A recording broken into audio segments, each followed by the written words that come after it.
शहादत देन नूं तैयार घरों आए नहीं के खफन बन के आया चिट्टे खफन विच रखे ने असीं मैं ना जिन्ना चिर ना साडे मन्ने ना ही साडा मीर हल्लण वाला ते ना असीं हल्लण वाले मैं फोन करा हुण ये हर चीज़ जाम फिर ना होवे ते फिर कहीं मैं उत्ते आपदे हल्के च फोन करा जे उत्ते ना जाम होवे ते फिर कहीं रिजवी वो जवान ने इन्ना नहीं पिछे हटना ये जदों मर्जी वंगार लैन पिछे हटन वाले खून ही नहीं है पिछे हटन वाले कोई नचन वालियां दा पुत्र नहीं है जी बिस्मिल्लाहिर्रहमानिर्रहीम अस्सलाम वालेकुम रहमतुल्लाहि व बरकातुहू। नाज़रीन इस वक्त हम जो है यहाँ पर फैज़ाबाद इंटरचेंज पर मौजूद हैं जहाँ पर तहरीक लब्बैक पाकिस्तान की जानिब से धरना दिया गया है। तहरीक लब्बैक पाकिस्तान के सबसे तगड़े जो है उम्मीदवार भी हैं और तहरीक में बाबा जान के शेर के नाम से इनको जाना जाता है। हाजी नवाज़ गुड्डू साहब मेरे साथ मौजूद हैं। हाजी साहब बताइएगा कि क्या समझते हैं कि ये धरना जो है कब तक जारी रहेगा?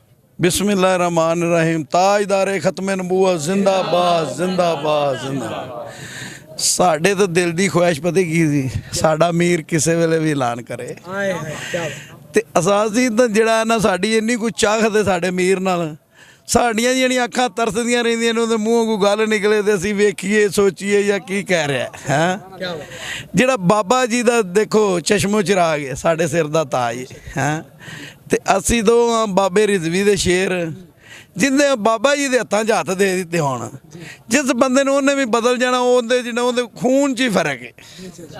ते रही गल जिहड़ी हैगी जो उत्थे हो रहा फलस्तीन दे विच मावां भैणां बेटियां बजुर्ग सानू पुकार रहे ने ये कोई हुक्मरान बोलदा तिकरा नहीं हैगा इन्हां दे ज़मीर मर चुके हैं इन्हां दे ज़मीर ना मरे होण ते ये काम तो इन्हां नूं करना चाहिए जिहड़ा असीं करदे फिरने लब्बैक वाले।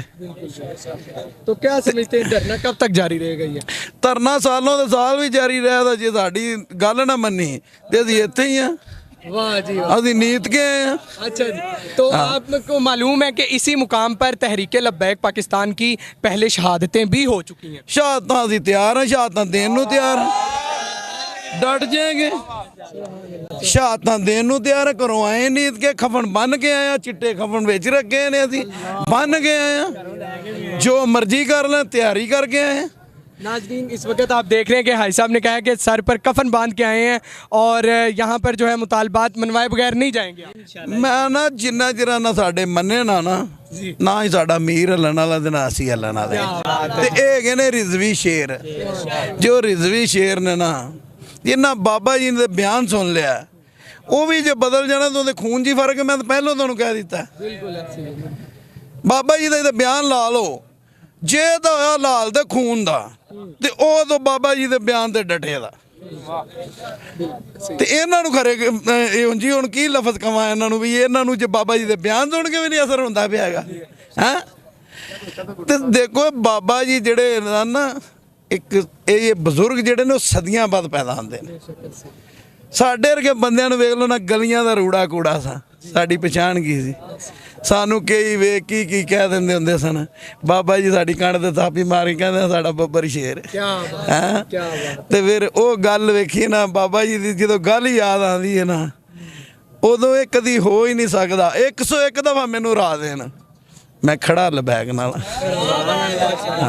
ते आंदे ना लैन कलोरा मेरे नाल रेस ला लैन इन्हां दे सारे वज़ीर आज़म रल के मेरे नाल रेस ला मैनू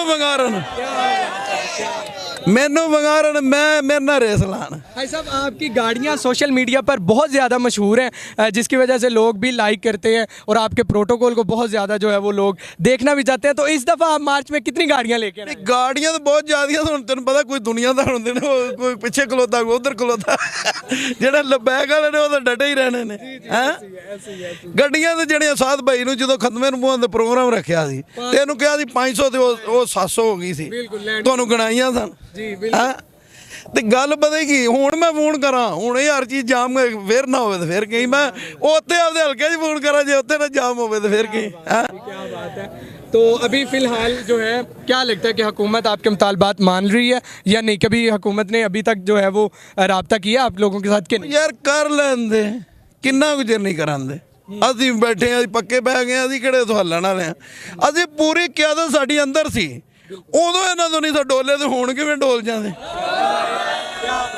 नहीं सी पूरी क्यादत हुण तां साडा अमीर वेरदार पूरी क्यादत साडे नाल ते असीं उदों नहीं हिम्मत हारे गए उदों हिम्मत हारे लब्बैक ਅਲ ਜਿਹਾਦ ਅਲ ਜਿਹਾਦ।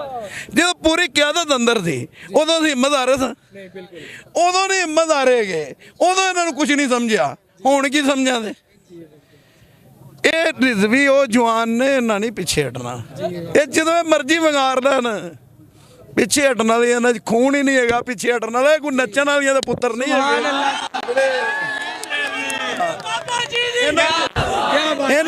ਇਹਨਾਂ 'ਚ ਖੂਨ ਜਿਹੜਾ ਨਾ ਲਾਲ ਦਾ ਹੈ।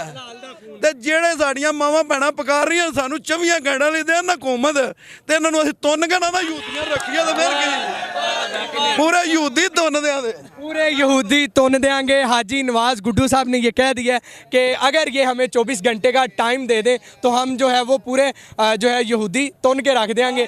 तो इस वक्त भी तहरीक लब्बैक पाकिस्तान के यहाँ पर कारकुनान बड़ी तादाद में मौजूद हैं, जिनके मुतालबात यही जो है हुकूमत के सामने रखे गए हैं कि नेतन्याहू को दहशतगर्द करार दिया जाए, जो है तभी और जिस तरह से खुराक है उनको वो पहुँचाई जाए और बाइकआउट किया जाए इसराइली मसनूआत का पाकिस्तान में जो है सरकारी सतह पर।